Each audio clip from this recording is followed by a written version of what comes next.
Hey, it's Kevin DeWitt here and welcome back to Recording in a Home Music Studio course. In this video we're going to talk about the audio interface controls.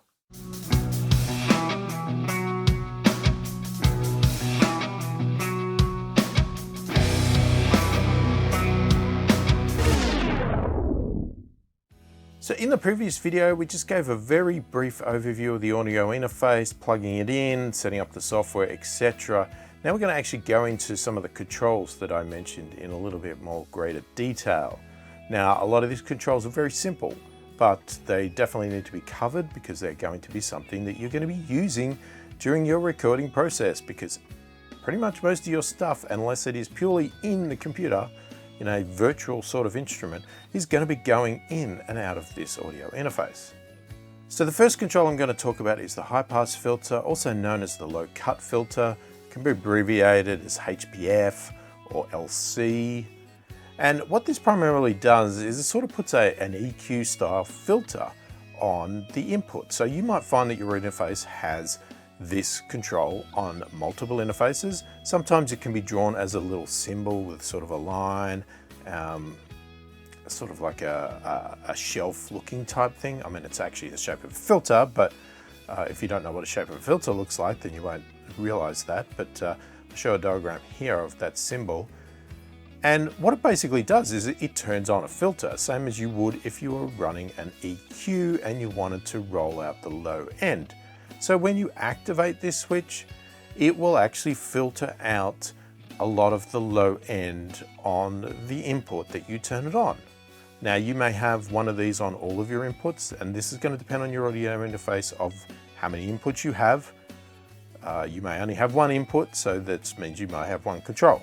Now again, depending on your audio interface, this could be an actual button on the unit, but it could also be something that you activate in software on the audio interface itself. Now every audio interface does this differently, so you need to check in your manual what the value is, okay, because there are different types. Some audio interfaces will actually let you adjust the frequency that high pass filter operates at, but a lot, probably more common, most interfaces don't. They have a set value and you turn it on or off. Now that could be anything from 40 Hertz to 80 Hertz to 150 Hertz. And that setting is obviously very key to know, because it's going to give you an idea of whether you're going to activate it on different types of instruments. Now the main purpose of this button is usually to get rid of any low-end signal audio that really isn't required for what you're recording. You know, you may be in a room that has a low sort of hum or a low rumble from an air conditioner or something like that, or even you're doing vocals and it's going to, you don't need real deep part of your vocals, and it's going to stop you getting those sort of boom sounds when you do like P's and stuff like that. So it's going to help with that and that sort of low end rumble that can come through. And as I said, that's going to depend on the setting you have. So if you have an audio interface that you can control the high pass filter, then you can adjust it for each instrument. So you might say, oh, I'm going to turn it on for my bass guitar, but only if I have a control that gets it down below 40 Hertz. On a vocal, you may set it, say, to 80 Hertz or above, depending on your voice type and how deep it needs to go. You may put it on your guitars at 80 Hertz again, or even 100 Hertz, again, depending on the style you're going. I highly recommend using this feature on most of your recordings, but again, try it first. Do a test recording and listen to what it sounds like.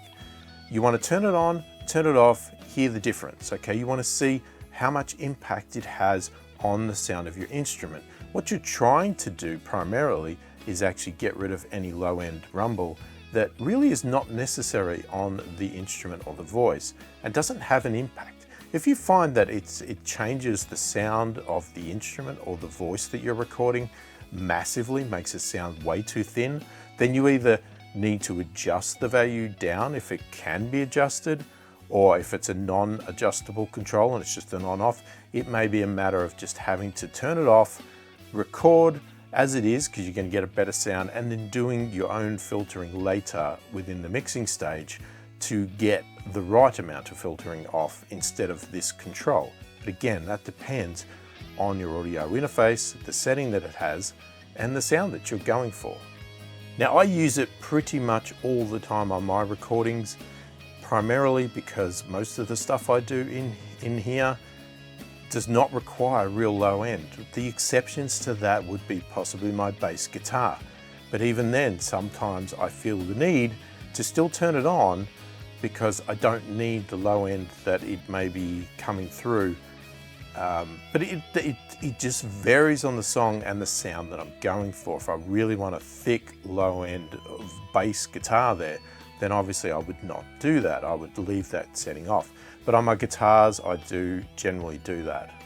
Now, one key thing to keep in mind with this is that some reluctance that people have to use this control is that, especially with things like guitars, it can make your guitars sound a little bit thinner. But you need to keep in mind where your guitars are going to sit primarily at the end of the day in the song. Now, a lot of people are so used to hearing their guitar in isolation because let's say that's all they play is guitar, and they want the fattest, thickest guitar ever in their room because that's all they're doing.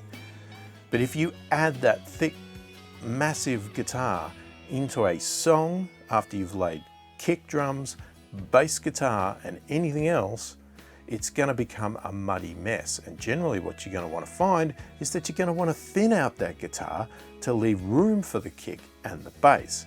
So just keep that in mind, because what you may think sounds too thin when you're recording may be exactly what you need when it's blended in with the other instrumentation. But if you do have any doubts, don't use the setting, because whatever you record, so if you have that setting on and you record, you can't get it back. So if you do have doubts, turn it off, worry about it later. But I do recommend using it to get rid of any low end noise that you just don't need in the recording phase. It's going to clean it up. It's going to allow you to get more headroom in your recordings and just get rid of rubbish that you don't need recorded.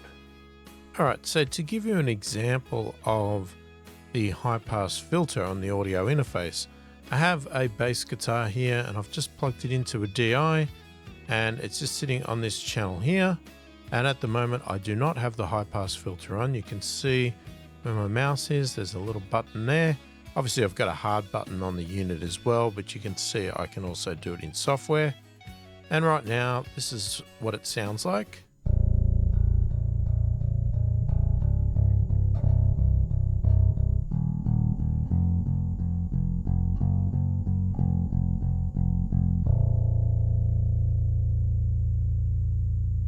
Okay, so now if I activate it,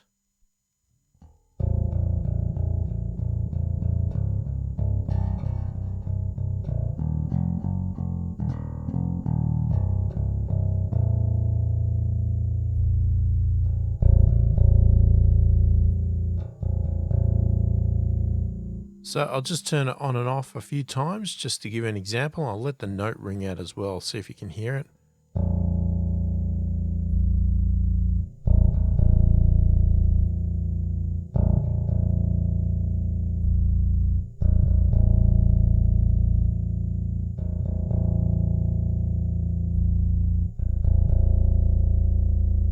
So you can definitely hear that on a bass guitar like this, especially one, this is a 5-string bass. So having that low end removed is probably not something you're gonna want to be going for. All right, so the next setting we're going to talk about is phantom power of 48 volts. Okay, the term sort of used interchangeably. 48 volts is technically what it is actually passing over the cable, and phantom power, I guess, is the nice name to sort of give you an indication of what it is doing. So what is phantom power? Phantom power, or 48 volts, is basically a power source that is passed over a microphone input cable to a microphone to power it. Some microphones don't need that. Some microphones do. And without that power, they just won't function. So you need to first understand if your microphone needs that, okay? Because there can be some bad situations with some microphones. If a microphone does not need phantom power turned on, and you turn it on, some of these microphones are so delicate that you can blow them up. So please be sure if your microphone requires it before you turn the setting on. So on pretty much all audio interfaces that support a microphone, they should have this phantom power 48 volt setting. And it's usually just a button or something like that that you turn on each interface individually. So if you have multiple mic inputs, you can turn it on to each one separately, because you might have some mics that don't need it, you might have some mics that do. Generally, you're going to find things like condenser microphones require that 48 volts. It's just the way they function, they need that power. You're going to find dynamic microphones do not need that. Now, there are exceptions to that, so don't take that as a golden rule that I'm stating that's a fact. There are exceptions. Other things like ribbon microphones don't, and if you turn it on, they can quite easily be blown up. But again, there may be exceptions to that, and there may be a ribbon microphone that does require it. The number one suggestion I have in your home music studio, if you do not leave your microphones permanently connected up and you're chopping and changing microphones all the time, every time you finish a recording, turn that phantom power switch off, so that when you plug a new microphone in, there is absolutely no chance that you are going to blow that up because you accidentally left it on. Now, if for some reason you have no way of knowing whether your microphone supports or needs that phantom power, my suggestion to you, and this is a bit of a hack, don't blame me if it blows your microphone up. This is something for you to test if you will really need to and you're willing to try it. Start with the setting off. Plug the microphone into the cable, test it. See if you get any audio in. If you do not get any audio in and you are willing to give it a try, turn the phantom power on, test again and see if the sound comes through. If the sound comes through once you turn it on, but it didn't when you had it off, then you're pretty safe to assume that it needed it. If you still don't get any audio through after you turn the setting on, turn the setting off quickly, because there's something else wrong. You've either not cabled it properly or there's just something amiss and you don't know whether it needs it or not. It's not the best approach, but it is something you can try if you need to. The best approach is obviously to know whether your microphone needs it or not and go with that. But as I said, best practice, turn the setting off whenever you're finished recording, unless you leave your microphones permanently set up, always plugged in, and you never change them and you know the settings. That then is up to you. You can leave them on if you choose.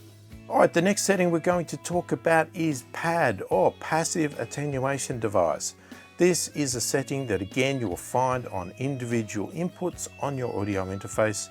I'm pretty sure all audio interfaces have it. I don't think any don't, but if they don't, well, you're out of luck with that then. Basically what a pad does is, as the name sort of states, it's a passive attenuation device.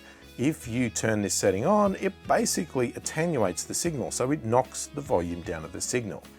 Now, where would you use this and why? Okay, so let's assume that you plug your instrument into your audio interface or your microphone and you're testing it out and you're trying to set your gain level and you just can't get it low enough. Okay, it doesn't matter how low you turn that volume gain control, it's still right at the top of the meter or it's clipping. Okay, that means that your input is so hot that you need to do something about it. The gain control just won't work. Generally, what you'll have is a pad control, and again, what setting it actually does is dependent on your audio interface, so definitely look in the manual to see what it states, but a lot of the time it may be minus 20 dB. So you activate that button, it's going to instantly knock off 20 dB on the input straight away, bang. This will then hopefully give you enough movement in your gain control or knob to then get the right level for your input. And that's as simple as it is. There isn't much else to it. It's just if your signal is too hot that your gain control can't get it low enough to stop clipping, activate the pad button, which will knock off 20 dB straight away, then adjust your gain control again and you should be able to get it in the right spot. Now again, like all the other settings, this setting generally can be activated on each input individually. So if you have a single input, then obviously it's going to have one of these. If you have a multiple input unit, then you may have one of these pad settings on all of the inputs, or it may just be on a few. So, you know, if you find that it doesn't have a pad setting on all inputs, but it has it on the first two, you may just have to switch around your inputs to put anything that's too hot in the ones that have that pad setting.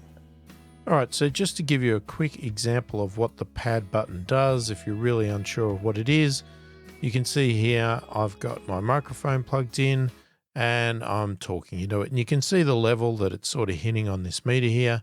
Now, obviously, when I activate the pad, you're probably not going to hear me because it's going to drop so low, but you'll get an idea. I'll speak still and you'll see on the meter at least what it's doing. But you can see roughly where I'm sort of peaking and sitting around here. So I activate the pad and you may not hear me, but you can see now our level has dropped all the way down here. So I'll bring that back on. So you can see there I was at 32 dB. We're probably sitting around 12 here. So that's definitely a 20 dB drop. So that gives you an idea of what it does. Now, as I stated, that would be handy if I found that my gain control was not giving me the movement that I wanted. In this case here, it's actually opposite. I have my gain up pretty high.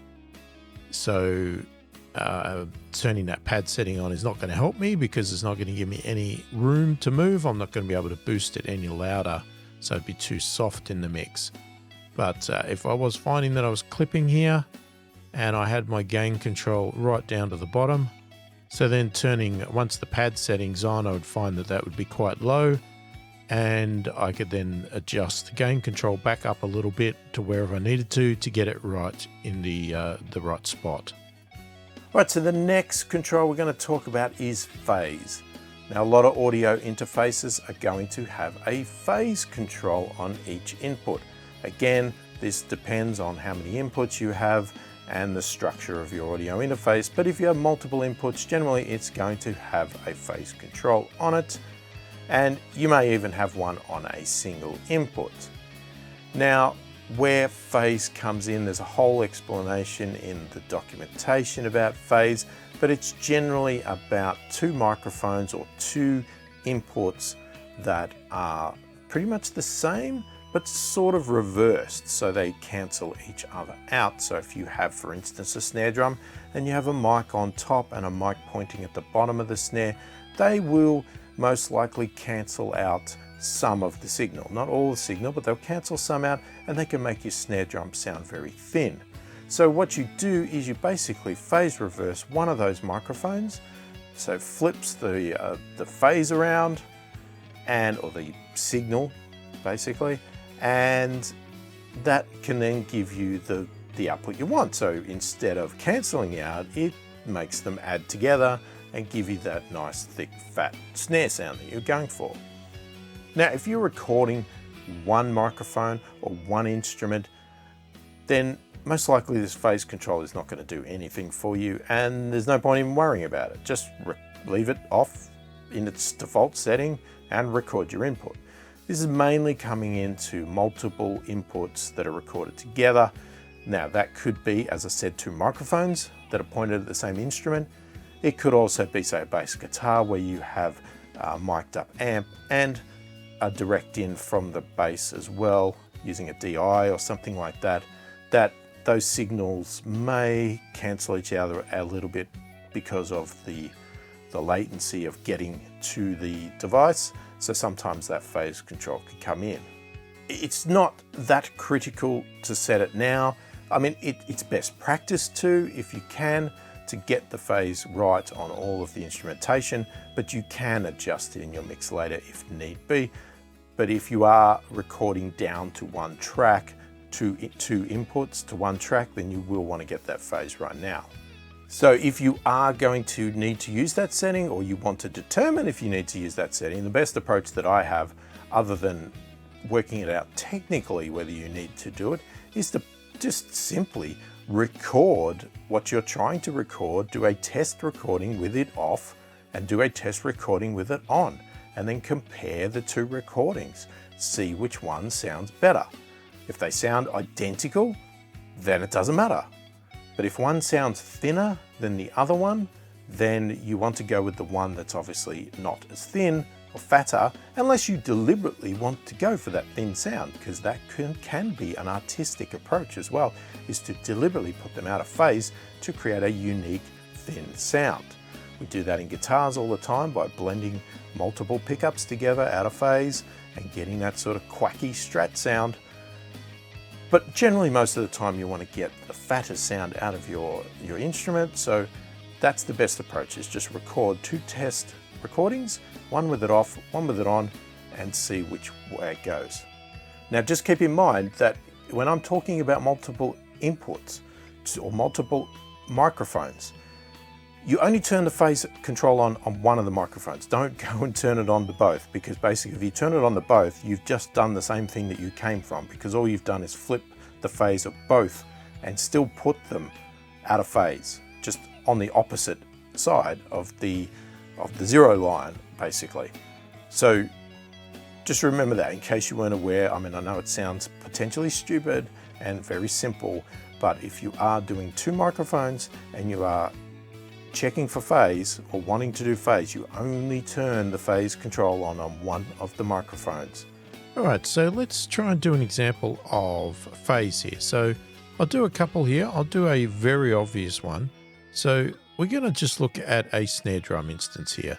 And what I've done to give you the exact phase cancellation, I have basically taken this track here that says snare 451, and I've duplicated it. So it is identical, okay?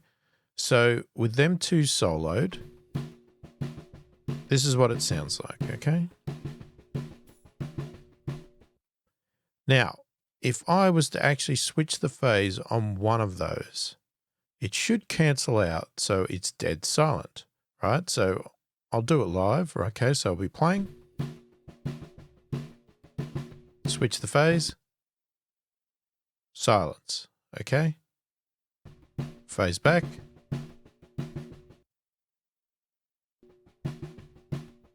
So that is an extreme example. That is two absolutely identical tracks, right? Duplicate. They're not just slightly similar, they are identical. And in the case of two tracks that are absolutely identical, if you switch the phase, they will cancel each other out and give you absolute silence, which they just did. Now, in a more realistic example, let's take this one away and let's look at an actual real concept here where we have the snare 451. This happens to be a microphone on top of a snare, and then we have the snare bottom. Okay, so this is a microphone pointed at the bottom of the snare. So if we play them in isolation, this is the top. All right, and this is the bottom. You can hear it's a lot more tinny, high-pitched. Now, if we add the two together, now I haven't blended these nicely or anything like that. It is just pure straight together. That's what it sounds like. So there's a couple of ways to check for phase, and we'll just do the first one, okay, using our ears. So basically what I've done is you can pick either one of these two tracks, doesn't matter which one. I've just pulled up the snare 451, which is the top, and I can switch the phase on this one track and then listen and see which one I prefer. All right, so that's without switching it. Now I switch it. Now hear how thin that's gone. It's nice and fat and round again. Okay, so switching the phase there, to me, is actually making it go out of phase. So we don't want to do that, that's for sure. So having it without it is the right setting. Now, to see it sort of accurately, what we can do, so we can actually zoom in on our waveform. Now, if you zoom in nice and close like this, and we're looking at one hit of the snare, so this is just one hit. Ignore this bottom one, right? So here's the bottom, here's the top. And you can see here, I mean, you could exaggerate it by boosting the volume, but you can see here the waveform sort of starts by going down first and then going up. This one here, down and then up. So that says to me that these two tracks are in phase, which explains exactly what happened. When I did the phase reversal button, it sounded wrong. And that's because they're already in phase. So in Cubase, you can actually do it manually on the waveform. So you can do an invert phase under the Processes tab. So if I go invert the phase, this basically does the same thing as that button does, but it does it on the waveform. So sometimes you will get a recording and this is what you'll actually get. And you'll have the bottom out of phase from the top. And you can hear how thin that sounds. Now if I was to do my phase reversal, it's nice and fat again.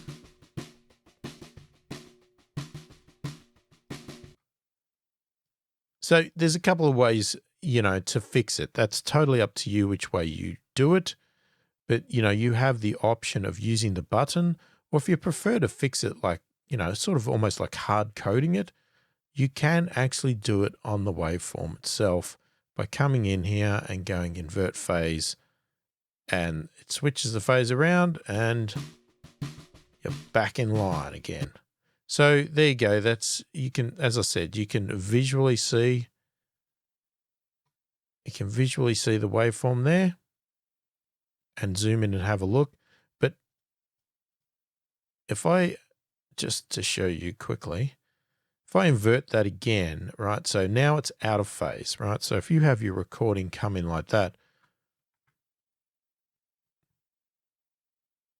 normally this is the view you're looking at. Now you can see from this, there is absolutely no way for you to tell that that is out of phase. So unless you zoom right in to have a look at that waveform, you're not going to know that. But obviously, as you can hear, it is pretty obvious using your ears. Now, sometimes it's not as obvious. Sometimes it is a lot subtler. But you should still be able to hear a difference.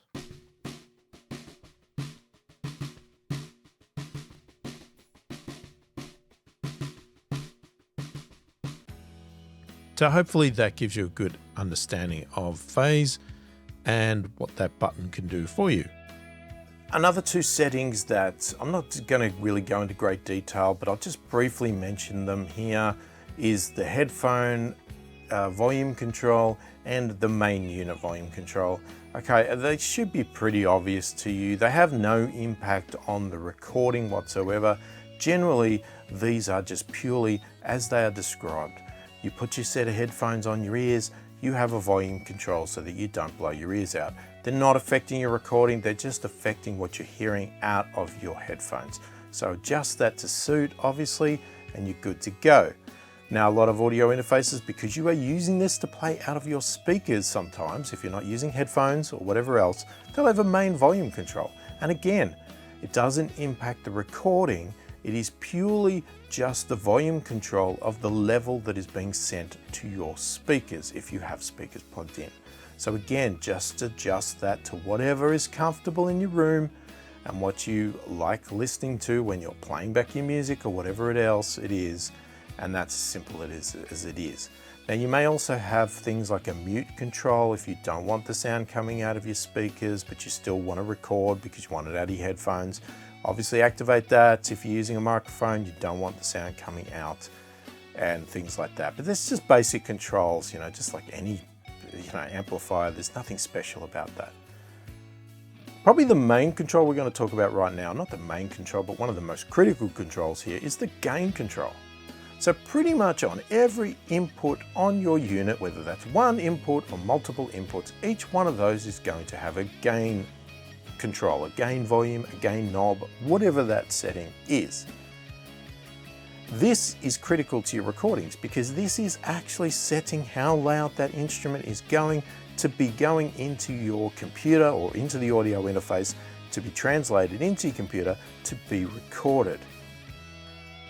Now, because these devices are bringing audio in and they are converting to digital, the last thing we want to do is clip them. Okay, so now I'm assuming here that we're talking about normal audio interfaces that are around today that most people are going to be buying. I'm not talking about vintage equipment with a mixing desk and analog hardware and all that sort of stuff. That's a totally different setup when it comes to your gain structure. But it does explain the reason that some people record too loud. So when we plug our microphone or our instrument in, what we need to be doing first off is just playing a bit or singing a bit or whatever we're doing and adjusting that gain control to get the right level. And we need to be doing that, and it depends on the meters, okay? I'm using colors here because that's what a lot of the time you see, but the meters on your audio interface or your software may look different. But generally, I sort of aim for this sort of yellow, orangey area.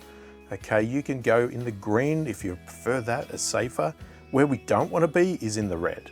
Now, one suggestion I also have is that you need to either factor in the fact that sometimes when you're doing tests and setting your gain volumes, you may not play as hard or sing as loud as you do when you actually get into the real recording and the emotion of it. So if that's you and you feel that's happening, then when you set your gain control, just take a little bit off that setting, just wind it down a little bit to assume that you're going to get to that point of when you actually record, you're going to put more effort in and it's going to be louder.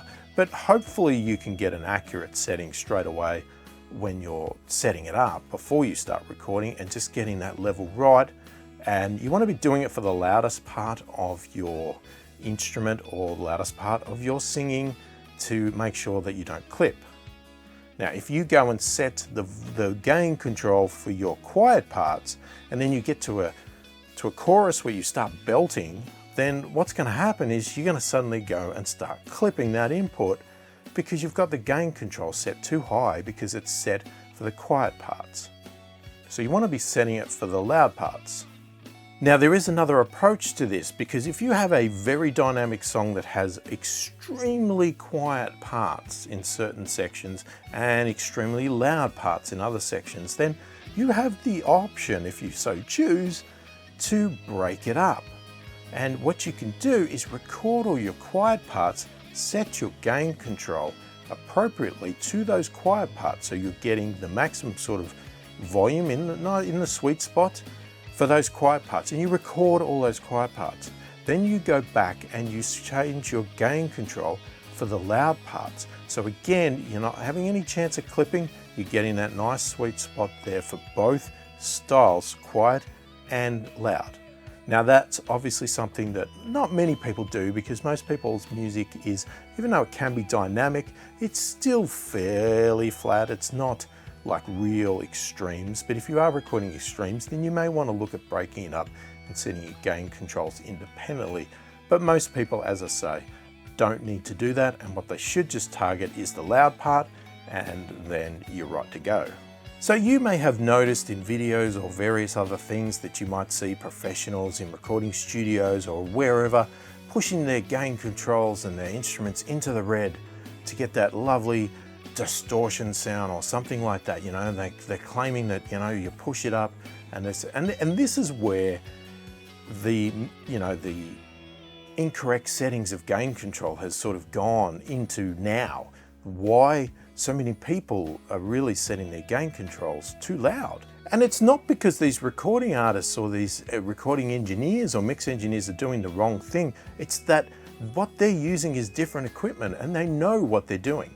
Okay, so if we are talking about two different entities here. In a home music studio, most likely, my assumption is that you are talking about a standard audio interface that converts digital and it's digital based. Okay, these things are going to, when they go into the red and they clip, they're going to clip at a digital level. And when they clip at a digital level, or even if it's an analog level in this, say this audio interface, it's not designed to do that. And what you're going to get is very bad sounding distortion, digital clipping distortion, just horrible distortion. All right. So this is why I'm saying you don't need to do this. Now, the professionals, they're using vintage equipment. This equipment here has lots of headroom in it.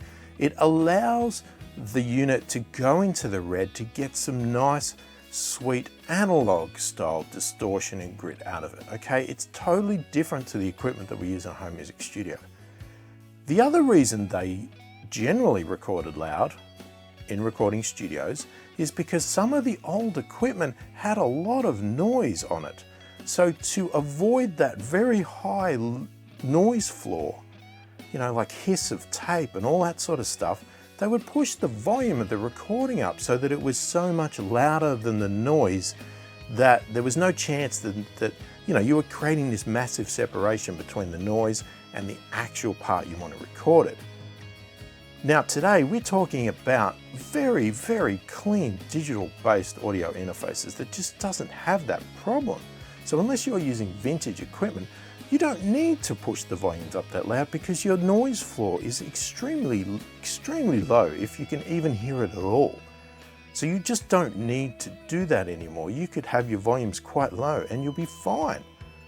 But I still like to go up, like I said, into the orange or the yellow, depending on the color system of your audio interface, or just to the very top of the green, just so you're not getting any chance of getting too low into the noise floor there, but we're not having any chance of clipping either, because we do not want that type of clipping on these audio interfaces. They're just not designed for it. Again, if you have bought vintage equipment and your equipment is designed for that sort of saturation and those peaks, then what I've said here does not apply to you. That is an exception. That is a different approach. I'm talking about most people that are going to be recording in a home music studio. You do not need to do that. All right, so let's see if we can do a bit of an example here of clipping coming into our audio input. So right now on this second channel here, DI, I've just got a bass guitar plugged in. I've got my gain control set to 22 dB, and it's pretty much where I would probably want it. You can see it's in the green.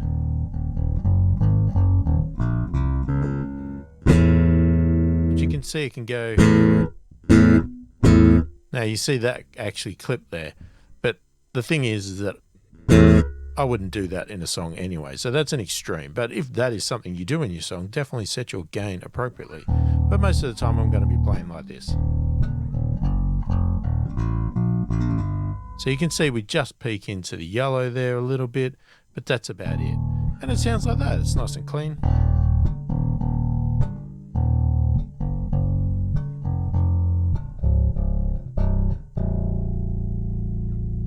So now if we boosted our input gain, our gain control, we're going to get a totally different sound here. Now I'm going to save us blowing our ears. I'm going to drop this fader down, which is our level that we're going to hear at, but our gain control is still being boosted. So let's start with a little bit. Let's go up to 30.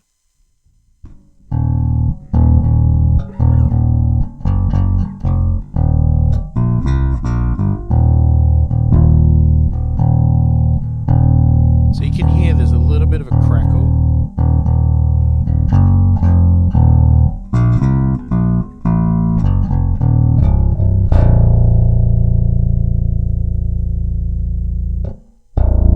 So you hear that crackle there. So it's not consistent because we're not peaking all the time, but it is there. Let me just do that again. Right, now if we were back at our other level, which was say 22, push that volume back up.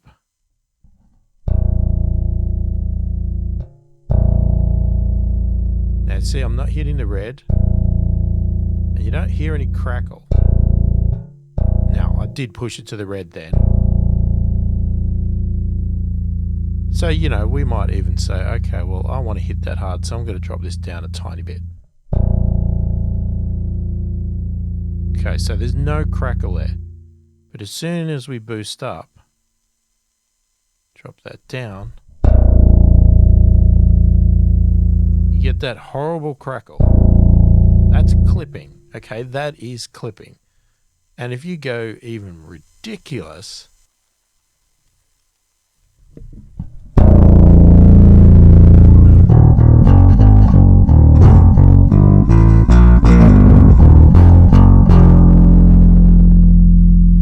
but see, it's not a nice distortion, okay? If you want a nice distortion, then get an amp or a distortion plug-in or a distortion pedal, something that's actually going to be a nice analog distortion. This is a terrible distortion. It just sounds horrible.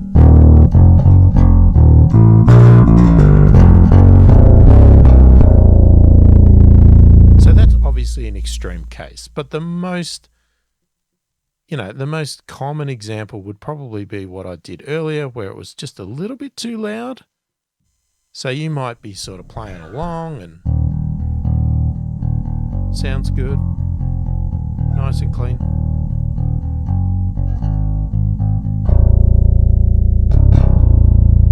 Right? But now we're clipping, so we're getting a nasty distortion.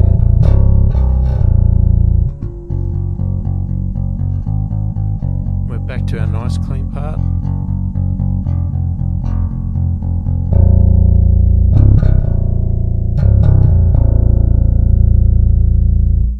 So in that case there, as I said, what we should be setting our gain control to is to our highest position, and then we can play along.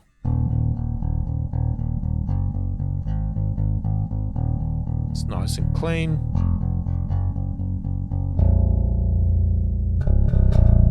Still clean.